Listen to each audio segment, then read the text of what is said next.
শুভ সন্ধ্যা বন্ধুরা। আজ হলো 13 জানুয়ারি, 28 পৌষ, মঙ্গলবার। আজকের সন্ধ্যার বিশেষ বিশেষ খবরগুলি হলো: যাদের অরুণোদয় বন্ধ তারাও পাবেন অরুণোদয় প্রকল্পের টাকা। উত্তর করিমগঞ্জে নতুন করে আরও 2000 অরুণোদয় সুবিধাভোগী অন্তর্ভুক্ত করা হবে। খাটিগড়ায়ও আরও 2000 অরুণোদয় সুবিধাভোগীর ঘোষণা মুখ্যমন্ত্রীর। আজ বরাকে সে মুখ্যমন্ত্রী হিমন্ত বিশ্ব শর্মার বড় ঘোষণা। মহিলারা স্বাবলম্বী হলে রাজ্যের সামগ্রিক উন্নয়ন আরও দ্রুত হবে।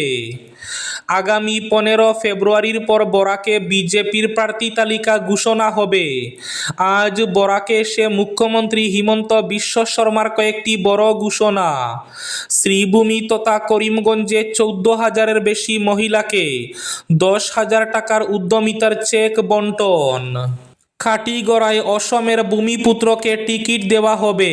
স্থানীয় প্রার্থী জল্পনায় দাঁড়ি। কমলাক্ষকে আজ অঘোষিত ক্লিন চিট মুখ্যমন্ত্রী হিমন্ত বিশ্ব শর্মার। বাংলাদেশে ফের হিন্দু অটো চালককে পিটিয়ে খুন। 42 দিনে 12টি হত্যাকাণ্ড।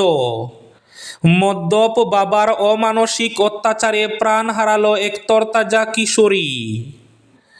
আবার প্রাণঘাতী নিপা ভাইরাসে আক্রান্ত 2 নার্স, তীব্র চাঞ্চল্য। সুনাই কাবুগঞ্জ নগদীর গ্রামে তীব্র চাঞ্চল্য। দোকানের ছাদের টিন কেটে অভিনব চুরি। বারোই গ্রামে বিনে পয়সায় ট্রাফিকের দায়িত্ব পালন করছেন খগেন্দ্র দেবনাথ। এবং শেষ খবরটি, হাইলাকান্দির 2টি আসনে হিসাব কষছে বিজেপি, একটি অগপকে। তাহলে বিস্তারিত খবরে যাওয়ার আগে অবশ্যই ভিডিওটিতে একটি লাইক করে চ্যানেলটি সাবস্ক্রাইব করে পাশের বেল আইকনটি বাজিয়ে রাখবেন এবং ফেসবুক পেজটি ফলো করে ভিডিওটি অবশ্যই শেয়ার করবেন যাতে সঠিক তথ্যগুলো সবার কাছে পৌঁছাতে পারে। এবার শুনুন আজকের খবরগুলোর বিস্তারিত। প্রথম খবর, 15 ফেব্রুয়ারির পর বরাকে বিজেপির প্রার্থী তালিকা ঘোষণা হবে। আজ বরাকে সে মুখ্যমন্ত্রী হিমন্ত বিশ্ব শর্মার বেশ কয়েকটি বড় ঘোষণা। শ্রীভূমি তথা করিমগঞ্জে 14,000-এর বেশি মহিলার মধ্যে উদ্যমিতার 10,000 টাকার চেক বন্টন। নারী ক্ষমতায়নের লক্ষ্যে রাজ্য সরকারের অন্যতম গুরুত্বপূর্ণ উদ্যোগ মহিলা উদ্যমিতা প্রকল্পর অধীনে শ্রীভূমি জেলার উত্তর করিমগঞ্জ বিধানসভা কেন্দ্রে এক ঐতিহাসিক কর্মসূচির সাক্ষী থাকল। আজ মঙ্গলবার উত্তর করিমগঞ্জ বিধানসভার জেলা সরকারি উচ্চ মাধ্যমিক বিদ্যালয়ের মাঠে আয়োজিত এক বিশাল অনুষ্ঠানে মুখ্যমন্ত্রী হিমন্ত বিশ্ব শর্মা 14,134 জন মহিলার হাতে প্রত্যেককে 10,000 টাকা করে চেক তুলে দেন। মুখ্যমন্ত্রী নিজে তার বক্তব্য এ বিষয়টি উল্লেখ করে মুখ্যমন্ত্রী বলেন, মহিলা উদ্যমিতা প্রকল্প আজ রাজ্যের সবচেয়ে জনপ্রিয় এবং সফল প্রকল্পগুলির মধ্যে একটি হয়ে উঠেছে। মুখ্যমন্ত্রী জানান, মহিলা উদ্যমিতা প্রকল্পের আওতায় ইতিমধ্যে অসমের 78টি বিধানসভা কেন্দ্রে আর্থিক সহায়তা বিতরণ করা হয়েছে। উত্তর করিমগঞ্জ বিধানসভা কেন্দ্রেও এই সাফল্যের প্রতিফলন দেখা যাচ্ছে। বর্তমানে এই কেন্দ্রে 2,000 লাখপতি বাইদেও রয়েছেন বলে মুখ্যমন্ত্রী জানান। এদিন উত্তর করিমগঞ্জবাসীর জন্য আরেকটি বড় ঘোষণা করেন মুখ্যমন্ত্রী। তিনি জানান, এই বিধানসভা কেন্দ্রে মহিলার সহায়তার জন্য আরও 2,000 অরুণোদয় প্রকল্প সুবিধাভোগী অন্তর্ভুক্ত করা হবে। এই ঘোষণায় উপস্থিত মহিলাদের মধ্যে ব্যাপক উৎসাহ এবং আনন্দের পরিবেশ সৃষ্টি হয়। তিনি জানান, আগামী 15 ফেব্রুয়ারির পর বরাক উপত্যকার বিজেপি দলের প্রার্থী তালিকা ঘোষণা করা হবে। এদিকে মহিলারা স্বাবলম্বী হলে রাজ্যের সামগ্রিক উন্নয়ন আরও দ্রুত হবে। কাছাড় জেলার বরহলা বিধানসভা কেন্দ্রের শিলকুড়িতে আজ এক বিশাল জনসভায় রাজ্য সরকারের মহিলা ক্ষমতায়নমূলক উদ্যোগের এক গুরুত্বপূর্ণ অধ্যায়ের সূচনা হয়। এই জনসভা থেকেই মুখ্যমন্ত্রী হিমন্ত বিশ্ব শর্মা আত্মসহায়ক দলের মহিলাদের মধ্যে লাখপতি বাইদেউ প্রকল্প এবং মহিলা উদ্যমিতা প্রকল্পের চেক বিতরণ করেন। সরকারি সূত্রে জানা গেছে, আজ মোট 19,757 জন মহিলা উপভোক্তার হাতে এই 2 প্রকল্পের আওতায় আর্থিক সহায়তার চেক তুলে দেওয়া হয়। এদিকে কাটিগড়া আসনে অসমের ভূমিপুত্রকে টিকিট দেওয়া হবে। স্থানীয় প্রার্থী জল্পনায় দাঁড়ি। আজ কমলাক্ষকে অঘোষিত ক্লিন চিট মুখ্যমন্ত্রীর। কাটিগড়ায় স্থানীয় প্রার্থীর জল্পনা কল্পনা উড়িয়ে দিয়ে কমলাক্ষকে অঘোষিত ক্লিন চিট মুখ্যমন্ত্রী হিমন্ত বিশ্ব শর্মার। কাটিগড়ায় স্থানীয় প্রার্থী জল্পনা কল্পনা উড়িয়ে দিয়েছেন মুখ্যমন্ত্রী। এদিকে কাটিগড়ায়ও আরও 2000 নতুন অরুণোদয় সুবিধাভোগীর ঘোষণা মুখ্যমন্ত্রীর। বারৈগ্রামে বিনে পয়সায় ট্রাফিকের দায়িত্ব পালন করছেন খগেন্দ্র দেবনাথ। সমাজের জন্য কিছু করার মানসিকতা থাকলেই যে সাধারণ মানুষও অসাধারণ দৃষ্টান্ত স্থাপন করতে পারেন, তারই এক উজ্জ্বল উদাহরণ দেখা গেল শ্রীভূমি তথা করিমগঞ্জ জেলার বারৈগ্রাম বাজারে। স্থানীয় ব্যবসায়ীদের সঙ্গে কথা বলে জানা যায়, গত দীর্ঘদিন ধরে বারৈগ্রাম বাজার ও বারৈগ্রাম রেল স্টেশন চত্বরে তীব্র যানজট একটি বড় সমস্যা হয়ে দাঁড়িয়েছে। এ ব্যাপারে প্রশাসন আন্তরিক হলেও ট্রাফিক সমস্যা লেগেই আছে। এতে সহযোগিতার হাত বাড়িয়ে দিলেন শ্রীভূমি জেলার বারৈগ্রাম এলাকার এরালিগুল গ্রামের বাসিন্দা তথা মানবিক ব্যক্তিত্ব খগেন্দ্র দেবনাথ। তিনি গত 4-5 দিন ধরে স্বেচ্ছায় ট্রাফিক নিয়ন্ত্রণের দায়িত্ব পালন করে যাচ্ছেন।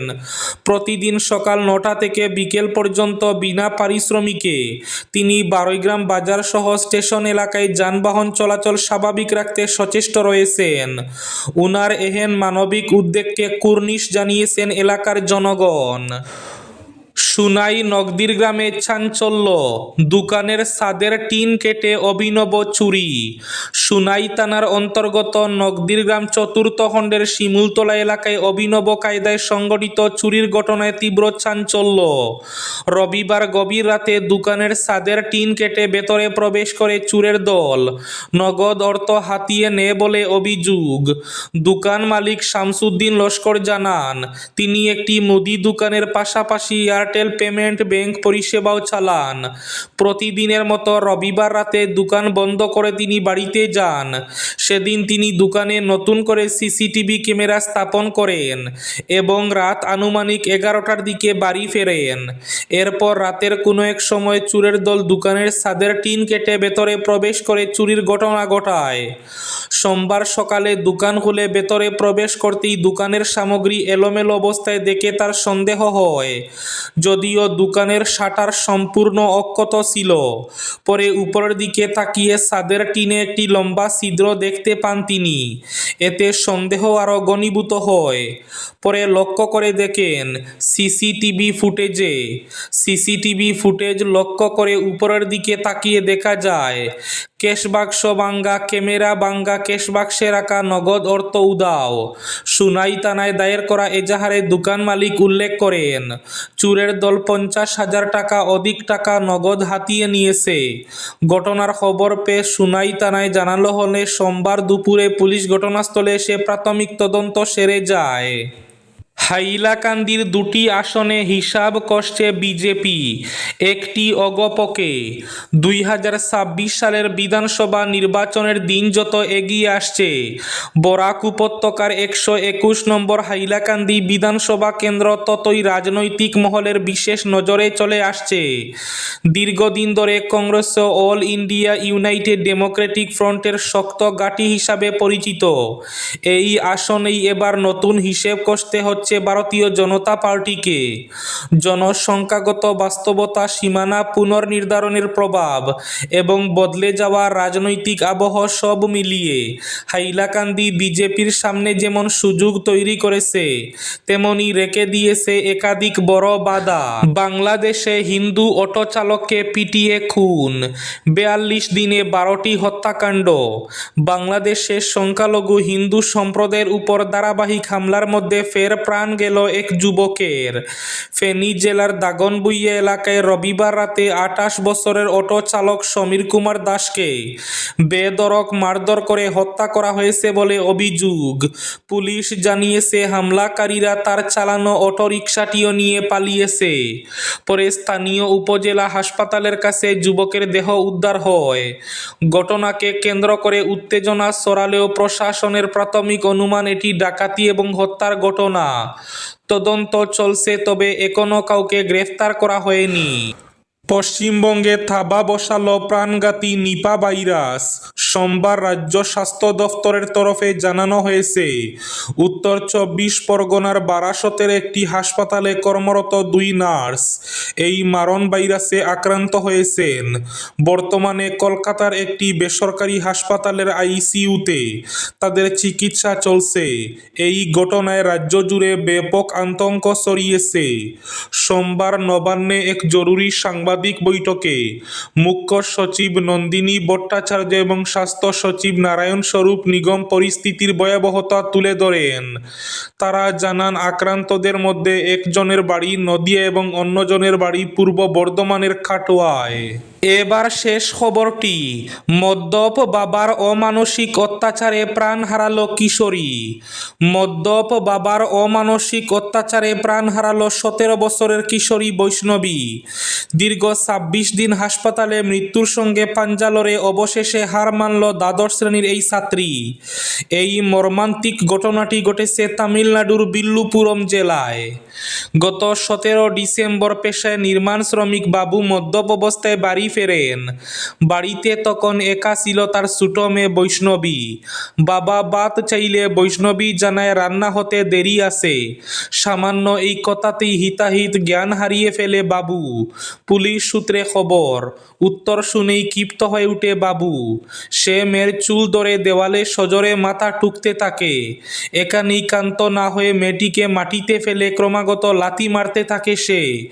বৈষ্ণবীর চিৎকার শুনে প্রতিবেশীরা ছুটে এসে তাকে উদ্ধার করে বিল্লুপুরম সরকারি মেডিকেল কলেজে ভর্তি করেন। বৈষ্ণবীর মা রাজলক্ষ্মীর অভিযোগের ভিত্তিতে পুলিশ প্রথমে হত্যার চেষ্টার মামলা রুজু করে বাবুকে গ্রেফতার করেছিল। তবে গতকাল সকালে হাসপাতালে কিশোরীর মৃত্যু হওয়ায় অভিযুক্ত বাবার বিরুদ্ধে এখন খুনের মামলা দায়ের করা হয়েছে। ঘাতক বাবা বর্তমানে শ্রীগড়ে। এই ছিল আজকের সন্ধ্যার বিশেষ খবরগুলি। ভিডিওটি অবশ্যই লাইক করে শেয়ার করে দেবেন।